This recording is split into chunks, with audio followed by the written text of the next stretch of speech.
안녕하세요. 따뜻한 감동이 살아있는 공간 파리의 책방입니다. 우리는 살아가면서 누구나 한 번쯤 자신에게 이런 질문을 던집니다. 나는 왜 살아가는가? 내 삶의 의미는 무엇인가? 하고요. 어떤 날은 확신에 차 있지만 또 어떤 날은 길을 잃은 듯 합니다. 또 매번 의미 없는 하루를 반복하는 듯한 느낌에 빠지곤 합니다. 우리가 추구하는 행복, 성공, 사랑이 삶의 궁극적인 의미를 찾는 열쇠가 될 수 있을까요?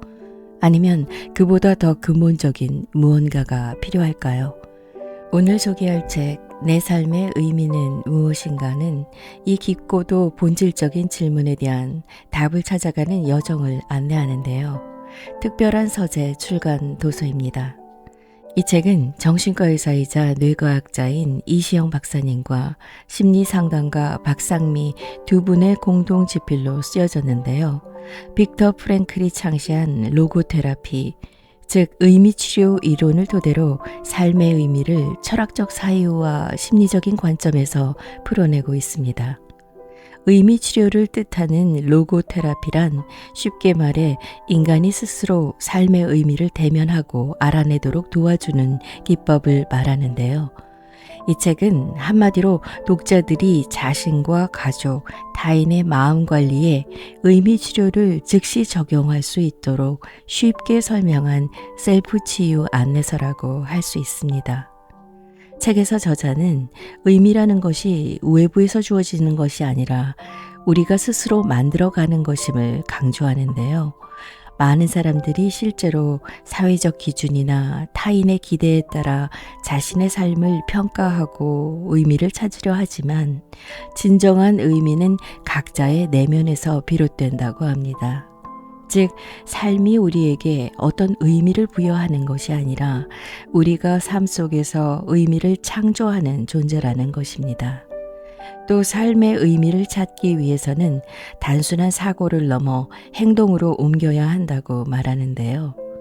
책을 읽으며 가장 인상 깊었던 부분은 삶의 의미가 고정된 것이 아니라 우리가 만들어가는 것이라는 메시지였습니다.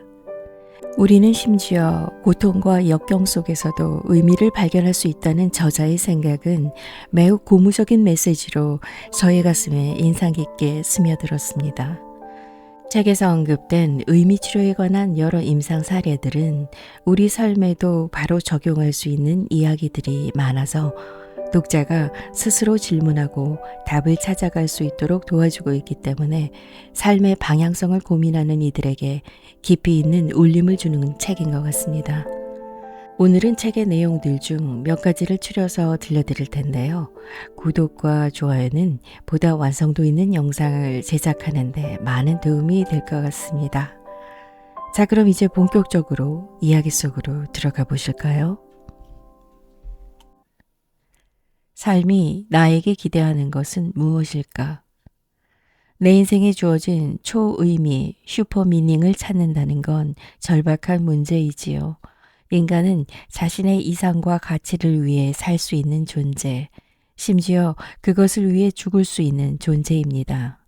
우리에겐 충족시켜야 할 의미, 실현해야 할 사명이 반드시 주어져 있어요. 나에게 발견되어 실현되길 기다리고 있는 내 삶의 의미를 적극적으로 찾는 일, 얼마나 가슴 뛰는 일인가요?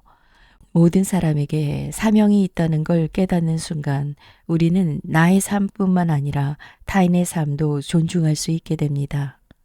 우리는 내 삶의 책임을 짐으로써 질문에 답할 수 있습니다. 그러므로 책임감은 인간 존재의 본질입니다. 내 삶의 책임을 지는 것은 내가 실존하는 이유, 살아야 하는 의미를 찾는 것입니다. 그러므로 추상적인 삶의 의미를 추구해서는 안 됩니다. 구체적인 의미를 찾아야 합니다.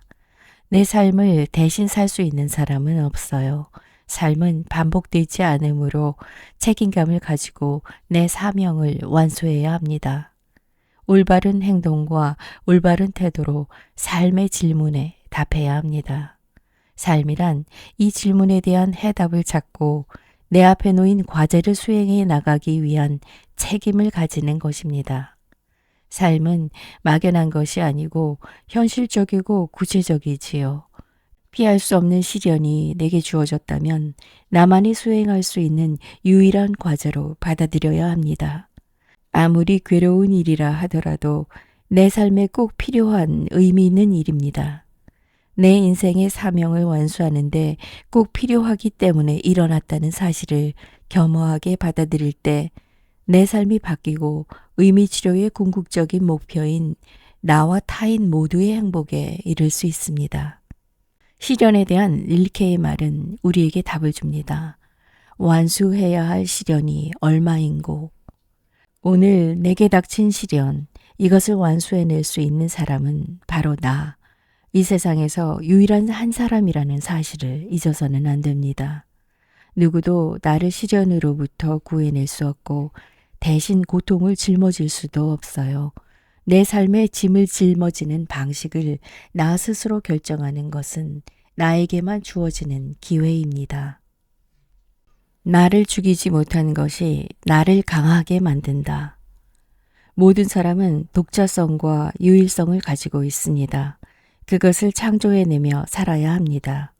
이 세상에 나를 대신할 존재는 아무도 없어요. 나는 얼마나 귀한 존재인가요? 지금 이 글을 읽는 당신 또한 얼마나 귀한 존재입니까? 우리는 이 사실을 깨닫고 내 삶에 대한 책임감을 가지고 살아야 합니다. 나의 미래에 대해서 기대합시다. 니체의 말을 기억하세요. 나를 죽이지 못한 것은 나를 더욱 강하게 만들 것이다. 과거의 아픈 기억들, 현재의 고통으로부터 나를 구원해주는 미래에 대한 기대를 찾읍시다. 죽을 만큼 힘들었던 과거의 경험이 있나요? 하지만 지금 살아남았지 않습니까? 나를 죽이지 못한 과거의 고통은 나를 더욱 강하게 만들 것이고 미래의 나는 더욱 성숙한 모습으로 가치 있게 살아갈 수 있을 것입니다. 과거의 고통이 미래의 걸음이 됩니다. 그렇다면 과거의 나를 힘들게 했던 모든 사람들, 경험들도 얼마나 의미 있습니까? 시련은 우리에게 나 자신을 초월할 수 있는 기회를 준다는 걸 잊어서는 안 됩니다. 시련은 나의 정신력을 시험하기 위한 도구로 활용할 수 있습니다. 삶의 의미를 찾는 구체적인 방법. 첫 번째, 창조 가치. 무엇인가를 창조하거나 어떤 일을 함으로써 일, 육아, 교육, 예술 활동이나 학문, 사업이나 봉사 활동에 몰두함으로써 로고스를 각성시켜 생명 에너지를 충족시키는 것입니다. 두 번째, 체험 가치. 어떤 일을 경험하거나 어떤 사람을 만남으로써 어떤 일을 경험함으로써 자연 체험, 예술 체험, 사랑 체험을 들 수 있습니다. 이 순간을 위해 죽어도 좋겠다는 절대적인 무어지경에 빠지는 체험입니다. 살다가 깊은 상처를 받는 일이 생길 때 저는 제가 태어나는 동네인 해운대 바닷가에 갑니다. 바다에 반짝이는 햇살, 일출이나 일몰 시간마다 수백 번 변하는 바다의 빛깔, 마음에 쌓인 묵은 감정을 시원하게 싹 쓸어가는 파도 소리는 모든 것을 잊고 무아지경에 빠지게 합니다. 독일 생활에 지쳐서 깊은 우울에 빠진 어느 날 뉘른베르크역 근처에서 만난 시각장애 거리의 악사가 연주하던 조지 윈스턴의 땡스기빙은 평생 잊을 수 없는 감동이었어요. 감미로운 연주가 내 심장과 영혼을 어루만져 주던 그 느낌. 감사와 눈물이 마음 깊숙한 곳에서 솟아나던 음악 치유를 체험한 그날의 기억을 잊지 못해요. 그리고 사랑하는 사람과 나누었던 순간순간의 찬란했던 추억들. 이런 체험 가치들을 잊지 않도록 기록해 보세요. 어떤 사람을 만남으로써 다른 사람을 유일한 존재로 사랑함으로써 생명 에너지를 채울 수 있습니다. 세 번째, 태도 가치. 피할 수 없는 시련에 대해 어떤 태도를 취하기로 결정함으로써 나의 운명, 고뇌에 대해 좋은 태도를 선택함으로써 얻는 의미입니다. 죽음을 눈앞에 둔 상황에서도 타인을 배려하는 태도입니다. 아무리 괴롭고 힘든 상황에 처해 있더라도 모범적이고 고결한 행위를 실천할 수 있다는 것입니다. 매우 어렵지만 조금이라도 노력하는 데 가치가 있습니다. 나는 창조 가치를 실현하기 위해서 무엇을 하고 있나요? 무엇을 하고 싶은가요? 나를 진정으로 필요한 사람은 누구인가요? 그 누군가를 위해 나는 무엇을 할 수 있나요? 이 세 가지의 질문은 오늘까지 살아오는 동안 저를 살렸고 제가 상담했던 수많은 사람들을 살렸습니다. 창조 가치, 체험 가치, 태도 가치를 찾아 나가는 과정을 통해서 진정한 내 삶의 의미를 찾을 수 있고 행복에 이를 수 있습니다. 인간관계 맺기도 어렵고 사회생활 잘하는 기술이 부족해요. 직장생활 잘하는 법, 스트레스 이겨내는 기술, 어려움을 잘 이겨내는 기술, 고통을 잊는 기술 같은 게 있으면 배우고 싶어요. 죽음의 수용소에서를 읽다가 가장 놀랐던 부분이 강제 수용소 안에도 유머가 있었다는 거였어요.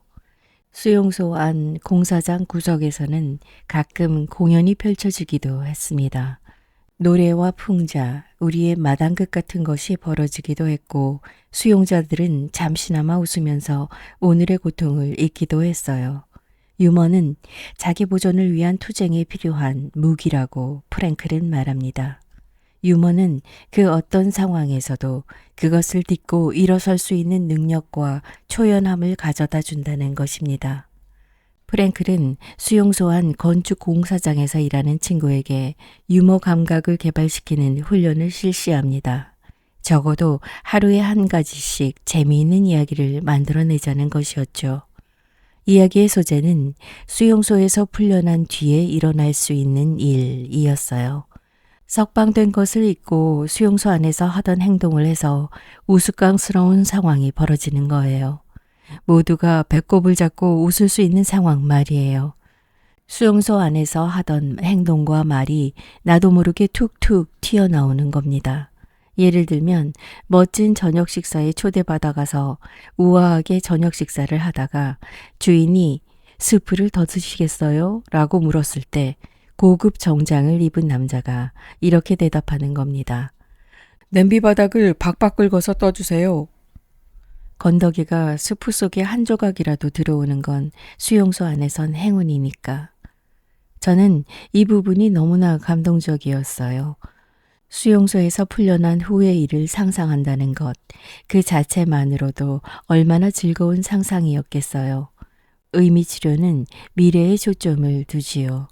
수용소에서 풀려난 후 미래에 일어날 일을 상상하며 현재의 고통을 잊고 마음껏 웃고 그날이 오기를 상상하는 것만으로도 재미를 넘어선 행복을 느낄 수 있었을 겁니다.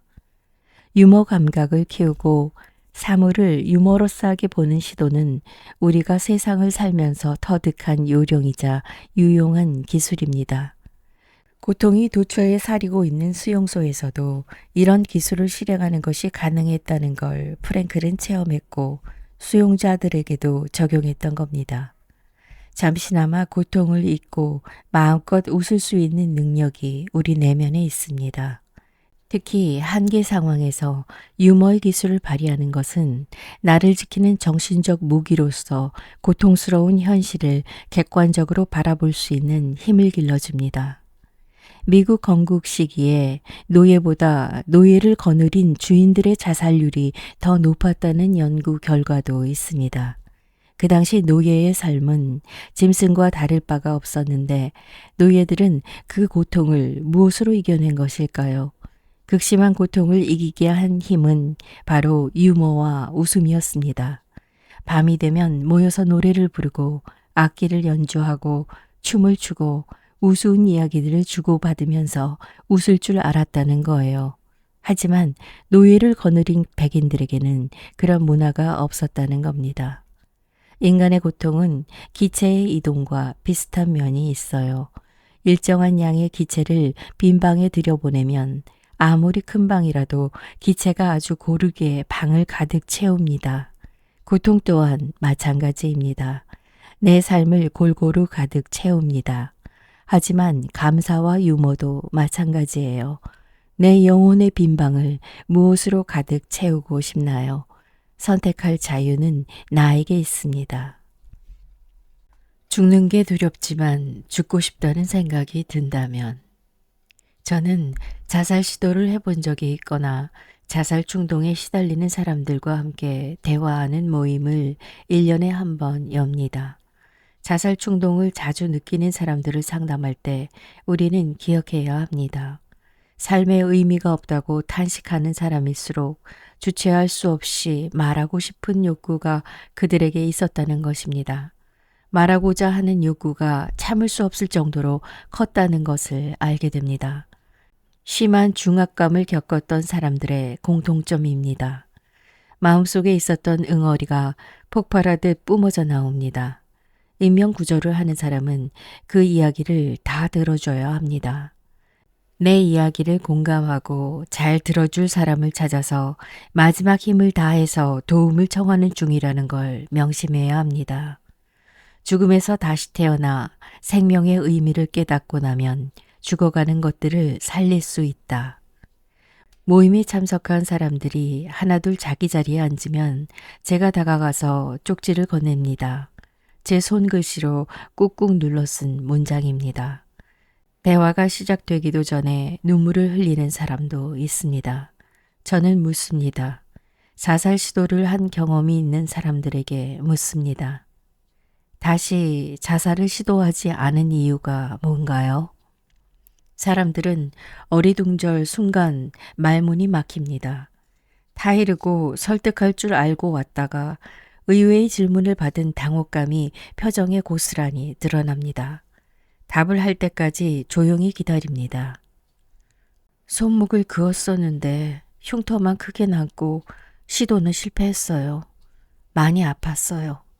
부모님이 너무 충격받으셔서 지금도 불안 증세가 심하세요. 저보다 더 있는 그대로의 저를 사랑해 주시는 분들인데 너무 죄송했어요. 사는 동안 효도를 한 번도 못했어요. 어린 아들이 있어요. 그 당시엔 너무 괴로워서 아이 생각을 못했어요. 다음은 자살 충동을 자주 느끼는 사람들에게 묻습니다. 자살 충동이 느껴질 정도로 힘든데 왜 실행에 옮기지 않았나요?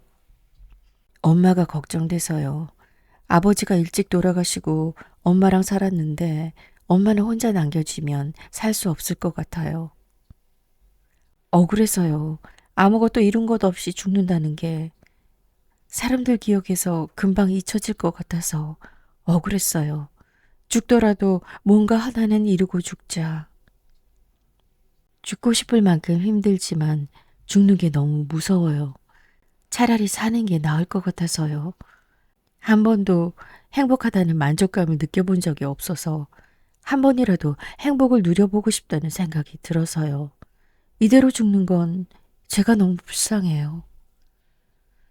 지금 여러분이 말한 이유들이 내가 살아야 할 이유입니다. 죽을 수 없는 이유는 바로 살아야 할 이유입니다.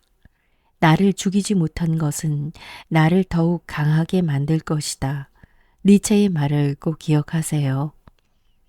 자살을 시도하는 사람들의 대부분은 죽고 싶은 게 아니라 너무나 살고 싶은 사람들입니다. 현재의 고통이 너무 커서 고통으로부터 벗어나고자 고통이 나를 삼켜버릴까봐 스스로 자신을 죽이는 역설적인 행동을 선택하고 싶은 것이지요. 자살 시도를 했다가 깨어난 사람들은 자살에 실패했다는 것을 알았을 때 대부분이 기뻐합니다. 시간이 지난 후 이렇게 얘기하는 사람이 많습니다. 당시에는 해결할 수 없는 문제라고 생각했는데 지나고 돌이켜보니 해결할 수 있는 문제였으며 의문에 대한 해답도 있었어요. 자살 실패 후에 깨어났을 때 나는 살아야 할 이유가 있는 사람이구나 하는 생각이 들었어요. 내가 살아서 나처럼 죽고 싶은 사람들을 상담하는 모습을 상상하게 되었어요. 너무 많이 눈물이 났어요. 이들에겐 나를 짓누르던 고통을 거리를 두고 바라보는 능력이 생긴 겁니다. 시련을 통해서 얻은 의미지요. 이것만으로도 자신이 겪은 고통을 의미 있게 만든 것입니다. 모임이 끝날 때 모두 나와 같은 경험이 있는 사람들에게 힘이 되어주고 싶다는 말을 합니다. 자신의 경험을 가치 있게 만들고 싶은 욕구는 누구에게나 있기 때문입니다. 자살 충동, 허무함, 두려움, 절망, 우울, 자해 충동, 극복. 저에게 상담을 요청하는 사람들은 연령이 다양합니다. 최연소 12세, 초고령은 83세입니다.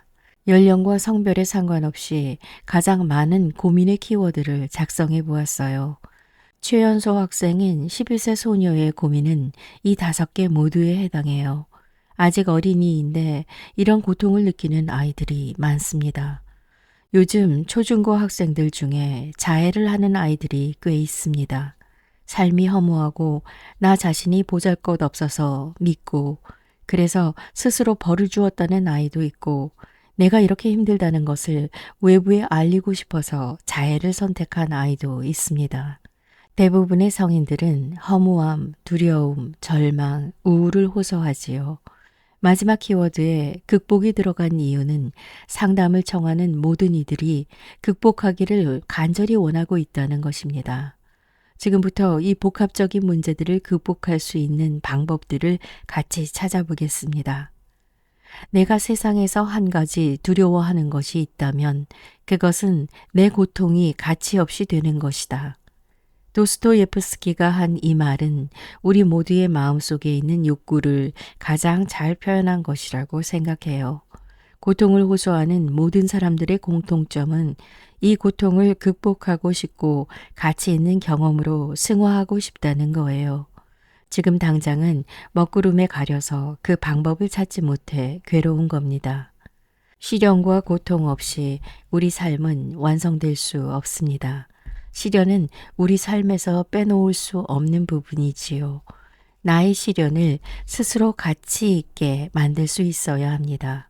그 힘은 스스로 기를 수 있어요.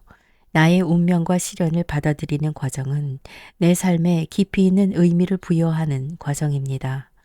시련을 견딤으로써 얻을 수 있는 가치는 나의 상상보다 큽니다. 인간이 지닌 내면의 힘은 운명을 초월해서 자신의 존재를 스스로 높일 수 있습니다. 절망으로부터 나를 지킵시다. 펜을 들어 작성해 보세요. 1단계. 내가 겪고 있는 시련은 무엇인가요? 내 앞에 놓인 시련에 등 돌리지 말자. 시련 속에 내가 성취할 수 있는 기회가 숨어 있다. 2단계. 내 삶의 의미는 무엇인가요? 3단계. 의미를 창조하기 위해 목표를 성취하기 위해 나는 어떤 적극적 행동을 할 것인가요? 4단계. 나를 도울 수 있는 것을 매일 생각해 보세요. 절망에서 나를 건질 수 있는 가장 큰 힘을 가진 사람은 바로 나 자신입니다. 고통스러운 감정이 밀려올 때는 피하지 말고 명확하게 바라봅시다. 스피노자는 윤리학에서 이렇게 말합니다. 고통스러운 감정은 우리가 그것을 명확하고 확실하게 묘사하는 바로 그 순간에 고통이기를 멈춘다. 고통과 분노의 감정을 거부하지 말고 당연히 일어나는 감정이라고 인정하세요. 무의식에서 일어나는 분노의 감정을 가만히 바라보세요. 무의식의 감정을 의식의 영역으로 가만히 끌어와서 침착하게 대화를 한번 해보세요. 우선 종이에 적어보세요. 나의 솔직한 감정을 객관적으로 바라볼 수 있게 됩니다. 글씨로 적힌 내 감정을 제3자의 눈으로 바라볼 수 있게 되는 것이죠. 1단계. 지금 내 감정을 단어로 표현하기. 2단계. 이 감정이 왜 생겼을까요? 3단계. 이 감정을 해소하기 위해 나는 무엇을 하고 싶은가요? 4단계. 그 결과로 인해 내가 얻는 것은 무엇인가요? 5단계. 그 결과로 인해 내가 잃는 것은 무엇인가요? 6단계. 어떻게 행동하는 게 나를 위해서 가치 있을까요? 감정을 객관화해서 바라볼 때 스스로 답을 찾을 수 있는 경우가 많습니다. 특히 분노하는 마음은 행동으로 옮겼을 때 내가 얻는 것보다 잃는 것이 훨씬 많지요. 나를 위해서 분노를 행동으로 옮기는 것을 멈출 수 있고 분노의 감정도 서서히 잠재울 수 있습니다. 나를 위해서 더 가치 있는 행동을 선택할 수 있게 됩니다.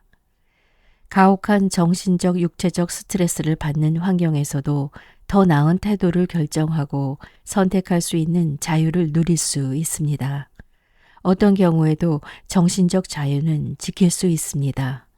나를 위해서 더 가치 있는 행동을 선택하는 것은 정신적 자유를 누리는 것입니다. 강제 수용소 안에서도 다른 사람들을 위로하거나 남은 빵을 나누어 주는 사람이 있었습니다. 고통은 인간에게 많은 것을 빼앗아 갈 수 있어도 단 한 가지, 마지막 남은 인간의 자유. 주어진 환경에서 자신의 태도를 결정하고 자기 자신의 길을 선택할 수 있는 자유만큼은 빼앗아 갈 수 없습니다. 선택의 문제입니다. 존엄성을 포기하고 환경의 놀이개가 될 것인가? 나 자신에게 묻고 답해야 합니다. 척박한 환경에 있는 사람도 정신적으로나 영적으로 어떤 사람이 될 것인가 선택할 수 있습니다. 강제 수용소 안에서도 인간으로서의 존엄성을 지킨 사람은 많았습니다. 수용소에서도 남을 위해 희생하는 사람들이 있다는 게 그 증거입니다. 적극적인 삶을 살고 싶다면 나에게 창조적인 일을 통해 가치를 실현할 기회를 주어야 합니다. 의미를 찾으려는 인간의 노력은 긴장을 불러일으킵니다. 사람은 어느 정도 긴장 상태에 있을 때 정신적으로 더 건강합니다. 인간 내면에 잠재되어 있는 의미를 찾을 수 있도록 도전장을 던지는 일, 이것이 정신의 역동성입니다. 한 것도 없는데 또 하루가 지나갔어. 허무한 감정이 나를 지배한다면 이 세 가지를 시작해 보세요. 첫째, 감사일기와 칭찬일기를 쓰세요. 감사일기는 나의 일상에 감사하는 긍정 마인드를 길러서 부정적인 사건이 일어날 때마다 우리의 마음을 긍정적으로 전환하는 창조적인 능력을 발휘하는 힘을 길러줍니다. 칭찬일기는 나의 자존감을 높이고 나 자신을 있는 그대로 사랑할 수 있게 해줍니다.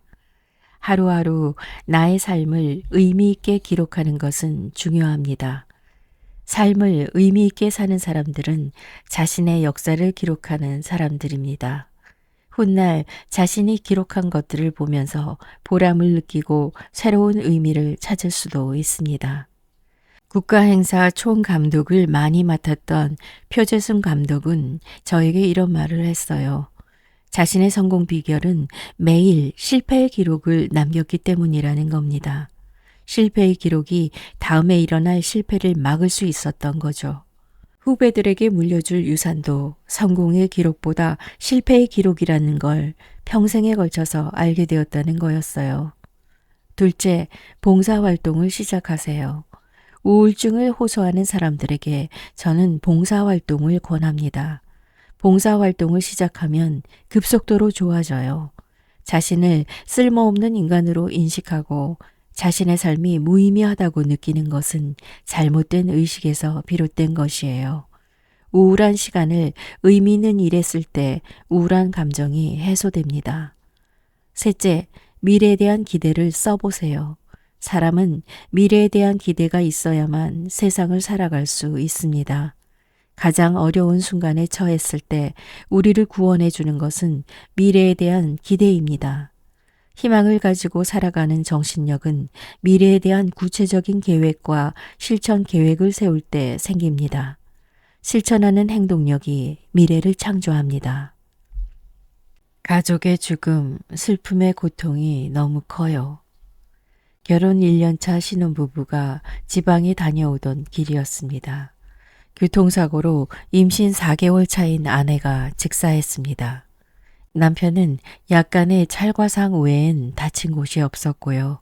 남편은 극심한 우울증과 죄책감으로 고통에 시달리며 거의 알코올 중독에 빠진 상태에서 형제들의 도움으로 상담을 받게 되었습니다.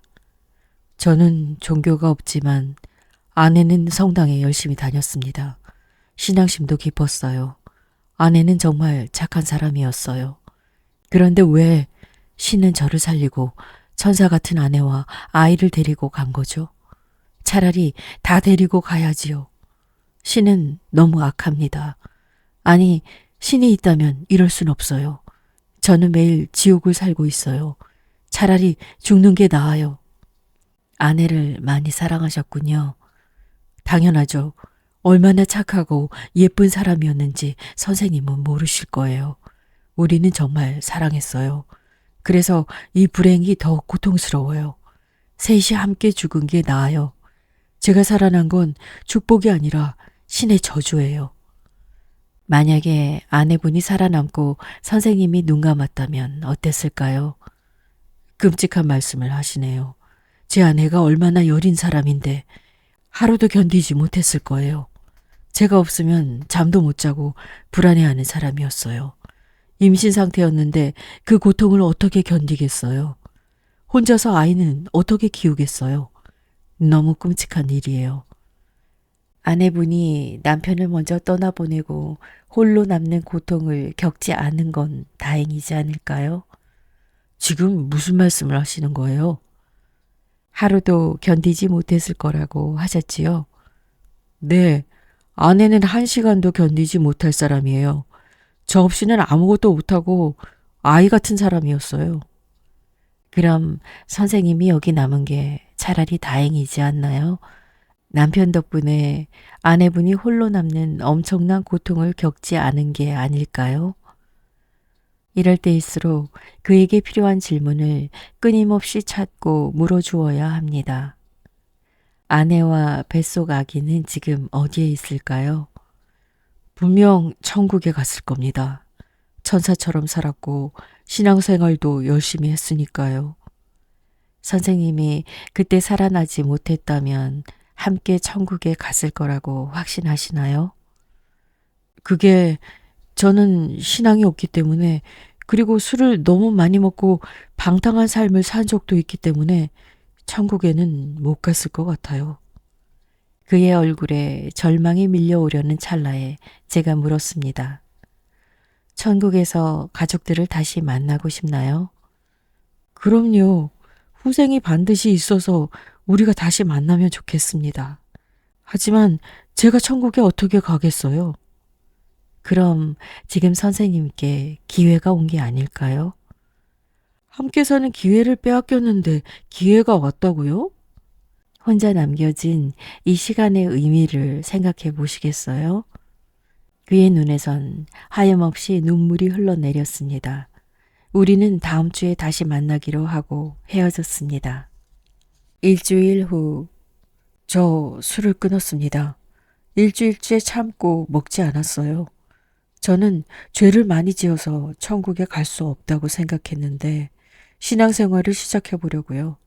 술부터 끊어야 제가 무엇을 해야 할지 생각 정리가 될 것 같아서요.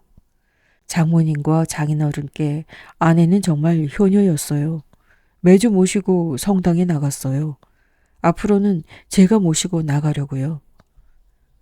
아내와 아이의 영은 살아있습니다. 언제 어디서든 대화할 수 있어요. 아내가 이루지 못한 일들을 남편분이 완성하실 수 있습니다. 선생님은 정말 귀하고 의미 있는 시간을 보내실 수 있겠군요. 선생님이 지금 겪는 이 시련이 정말 가치 있는 일들을 창조해 내리라 믿습니다. 내게 닥친 고통은 피할 수 없을지라도 고통 속에서 더 큰 의미를 찾아낼 수는 있습니다. 제가 한 일은 그가 새로운 시각을 가질 수 있도록 질문을 던진 것밖에 없었습니다. 스스로 운명에 대한 태도를 바꿀 수 있도록 안내해 주는 일이 나의 임무였으니까요. 자신이 겪고 있는 시련의 의미를 스스로 찾을 수만 있다면 어떤 경우에도 살아남을 수 있습니다. 의미 있는 삶을 살아갈 수 있습니다. 한 달 후 그를 다시 만났을 때 얼굴은 그 전보다 밝아져 있었습니다. 술과 담배를 끊었고 새 직장을 구했으며 신앙생활을 시작했다고 했어요. 아직은 낯설어서 주일마다 미사에 참석하는 게 부담스럽지만 장인 장모님을 모시고 매주 참석 중이라고 했습니다. 아내가 읽던 성서를 매일 읽기 시작했고 아내의 기도 노트를 소리내 읽을 때 함께 있는 듯한 느낌을 자주 받는다며 그는 들떠 있었습니다. 신기해요. 아내가 살았을 때 적어놓은 기도문들을 소리내 읽다 보면 아내가 저를 위해서 읽어주는 듯한 착각이 듭니다. 아내의 목소리가 환청으로 들리는 듯해요. 아내는 혼자 남은 제가 어떤 기도를 해야 할지 미리 써놓은 것 같아요. 아내의 기도문을 읽으면 정말로 아내가 온종일 저와 대화하는 기분입니다. 우리가 서로를 위해 기도하고 있구나 느끼게 됩니다. 너무나 신기한 체험이에요. 사랑은 사랑하는 사람의 육신을 초월해서 더 먼 곳까지 간다고 합니다. 사랑은 영적인 존재, 내적인 자아 안에서 더욱 깊은 의미를 갖게 되지요. 사랑하는 사람이 실제로 존재하든 존재하지 않든 아직 살았든 죽었든 그런 것은 하나도 중요하지 않아요. 제가 현실을 도피하기 위해서 망상에 빠져 있나? 가끔 두려웠어요. 하지만 행복한 마음이 더 컸습니다.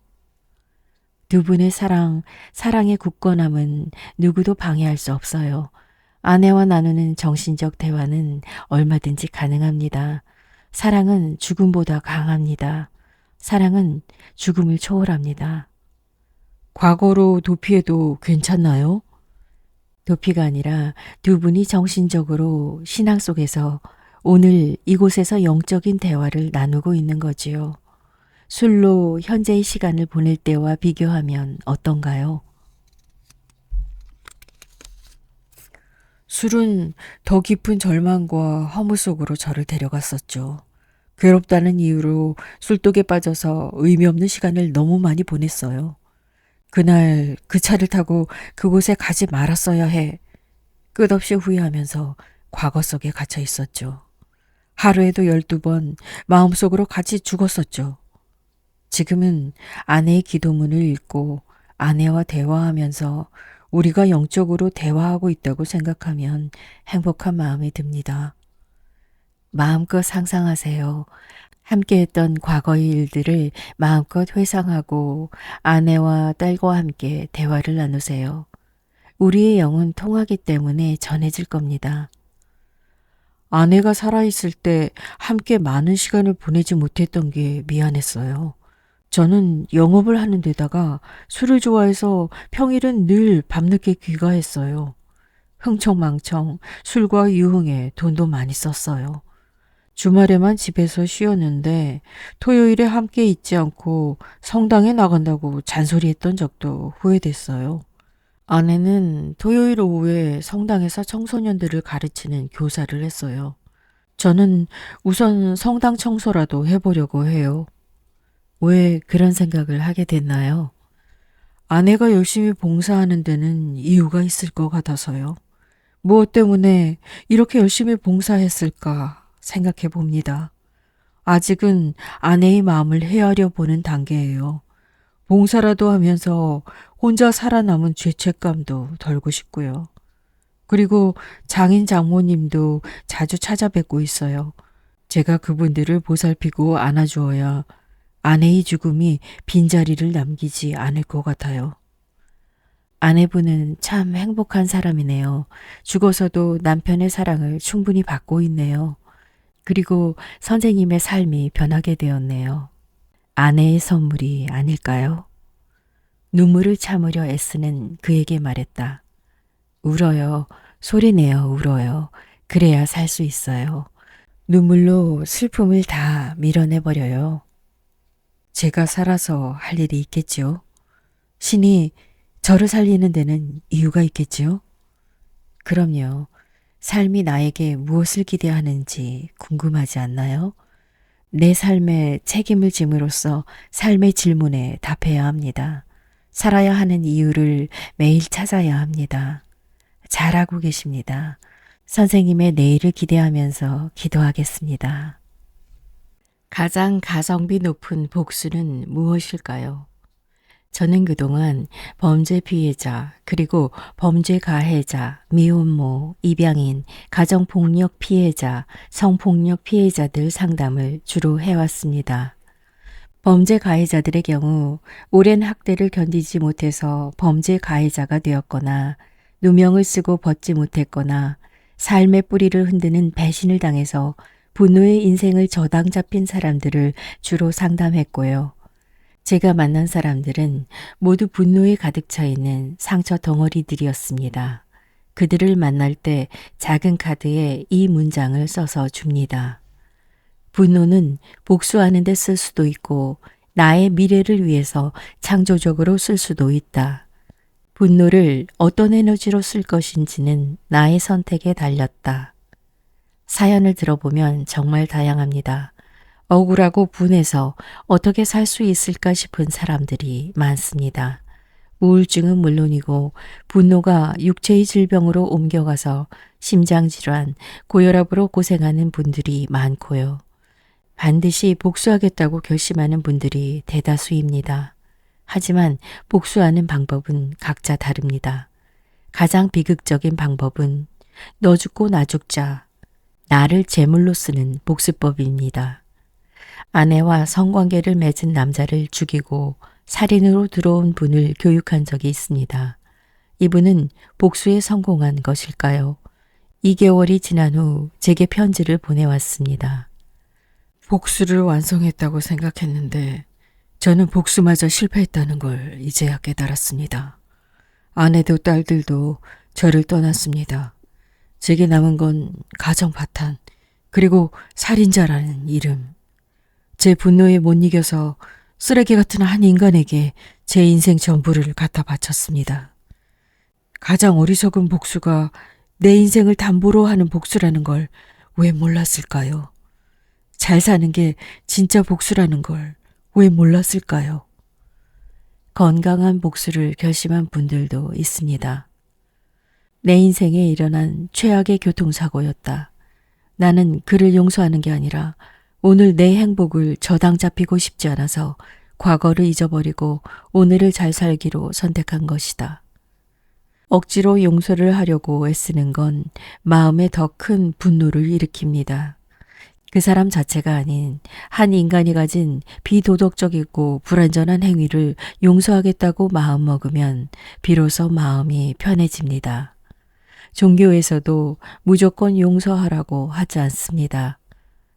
너희가 직접 원수를 갚지 말라. 원수 갚는 것은 하나님의 진노하심에 맡기라.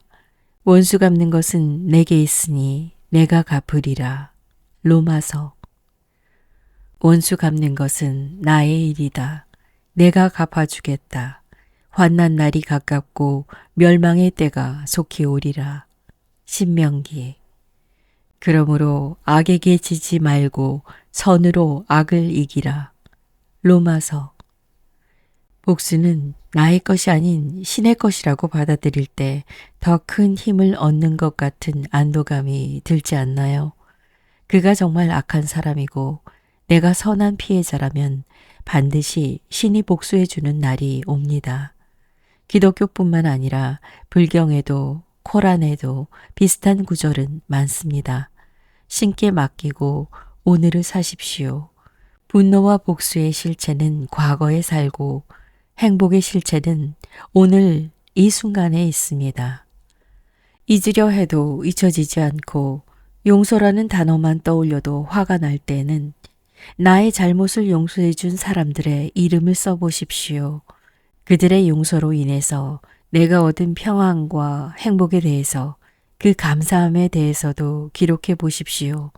나 또한 수많은 사람들의 용서 덕분에 오늘까지 왔는지도 모릅니다. 복수하는데 나의 인생과 행복을 저당 잡혀서는 안 됩니다.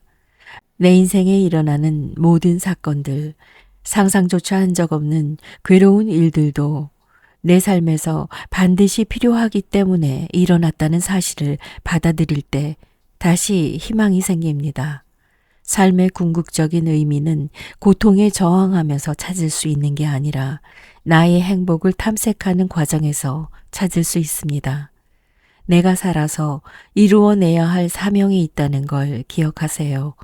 내게 덮친 불행에 맞서서 복수하느라 나를 제물로 바치는 불행을 선택해서는 안 됩니다. 억지로 용서하려고 애쓸 필요도 없습니다. 분노를 가라앉히고 오늘 내 삶의 의미를 찾으며 살다 보면 어느 날 용서를 발견하게 됩니다.